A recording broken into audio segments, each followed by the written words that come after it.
Voilà les amis, on fait une pause. Excusez-moi, je peux pas être devant la caméra tout le temps. Mais je vous montre, j'ai mis mon pins Télévie, une action qui me tient beaucoup à cœur, que j'aime énormément. Et tout à l'heure, quand je suis allée chez Trafic, eh bien, ils avaient les cœurs Télévie. Il y a les bonbons aussi, il y a les carnets.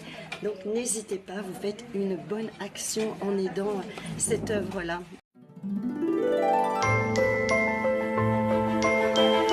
Merci Nat, merci. On est loin de l'opéra de l'autre fois, mais bon, tu vois, quand on aime chanter, c'est un petit peu toutes les musiques.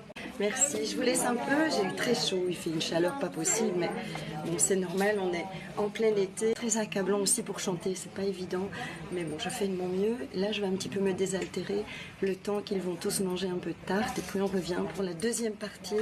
Il y aura des chants de Noël, je sais pas si je vais mettre ma cape. Restez, vous verrez, je vais essayer, mais à mon avis, je vais avoir chaud. Il faut encourager Marie-France, c'est génial de chanter. Oh merci, c'est gentil, mais vous avez vu comme ils sont adorables. Je trouve que tous les chanteurs et les chanteuses devraient, vous voyez, au moins une fois par mois, aller dans chaque maison de retraite. Et c'est une façon aussi de donner un peu de soi aux autres. Et ça leur fait tellement bien. C'est de la chaleur humaine, c'est de la musique. Et vous savez que la musique, ça remonte le moral incroyablement.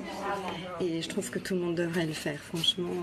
C'est pas pour donner des leçons de morale, la musique ça peut apporter énormément aux personnes âgées, surtout là quand c'est festif comme ça et qu'ils font les anniversaires, c'est l'occasion rêvée pour les chanteurs et les chanteuses d'aller justement faire leurs prestations et d'aider un peu leurs prochains. Et on est à Marcinelle ici, on n'était jamais venu. Donc c'est la troisième maison de repos que l'on fait différente. On en a déjà fait d'autres plusieurs fois. Mais ici, comme je connais l'ergothérapeute qui était dans une autre maison de repos, elle avait vu ma prestation, elle avait demandé qu'on vienne ici. Donc ça me fait plaisir d'être venue.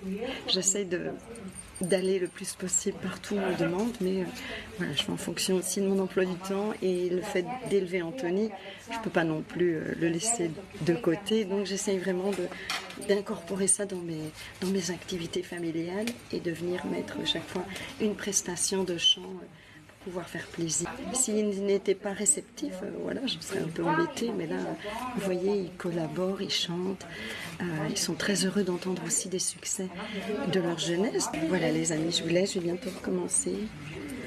Qu'est-ce que je vais chanter? Mais ils ont demandé du Dalida, justement, j'ai pas pris trop de bande son. Donc je suis un peu embêtée, j'aurais voulu répondre à la demande. La prochaine fois, je vais préparer une bande son en plus, vous voyez, comme ça.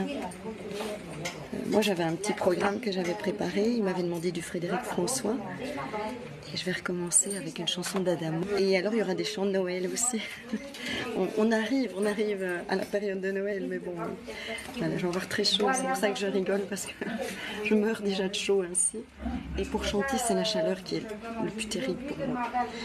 Le reste, ça va, mais même au niveau de, vous savez, le climat, la voix, les cordes vocales, c'est quand même très fragile. Donc, quand on va dans la chaleur comme ça, eh bien, elles ont tendance à se coller, en fait.